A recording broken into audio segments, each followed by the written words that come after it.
Mike Garvey is President and General Manager of the Oyster Bar here at New York's Grand Central Station. Now, the Oyster Bar was opened way back in 1913. Over the years, it's become one of America's most historic and celebrated seafood restaurants. And first of all, Mike, great to see you. Thank you. Welcome to Grand Central Terminal. Tell us about the history of the Oyster Bar here at Grand Central Station. Well, it was started in 1913. It first opened its doors when the station opened, and it was opened as the Oyster Bar as it is today. Mm-hmm.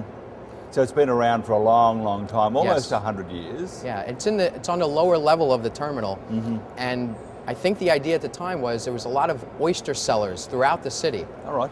and this is the ultimate oyster cellar. There was a period of time about 20 years ago, wasn't there, when the station was a bit down and out? Well, I think with the advent of air travel, the station became much less important. Mm-hmm. Back in 1913, it was the beginning of the end of transcontinental trips. Right. With air travel, the railroads became much less important, and thus the restaurant took a much lower profile. So why the rejuvenation of Grand Central?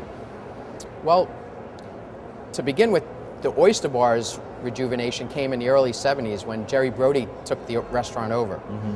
And he transformed it into a completely seafood concept. And it became a destination within the terminal. Mm-hmm.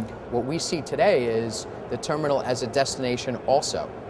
And the renovations of the terminal itself, the addition of the retail and restaurants today have made it a community.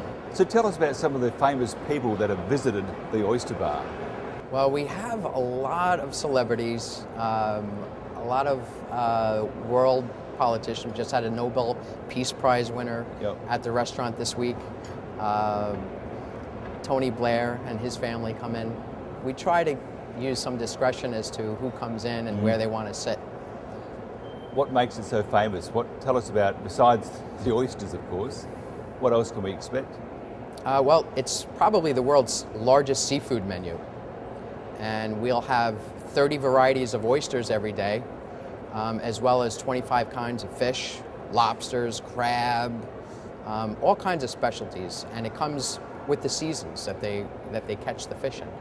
And the wine list, I would imagine, would also be as extensive and as beautiful. We have about 400 selections. 400? Yeah, but Let's that's start not now. too unusual. I mean, great restaurants usually have a nice selection.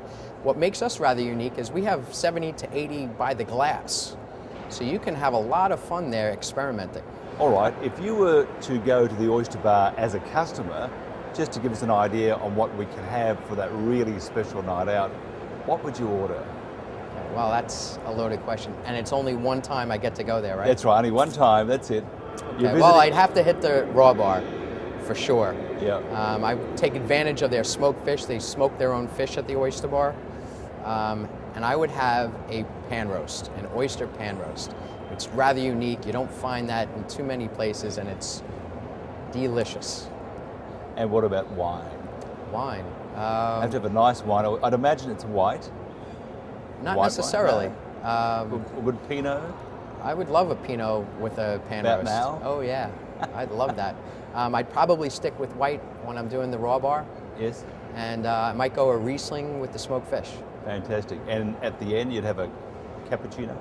Well, at the end, I have the key lime pie, and it's probably the best. And I've been to Florida and the Keys many times. It's the best key lime pie I've ever had. If somebody wants to find out more about the Oyster Bar, how do they do that? Go on our website, www.oysterbarny.com. Thank and you very you get much. a nice sample of what you expect. Mike Garvey, thank you very much.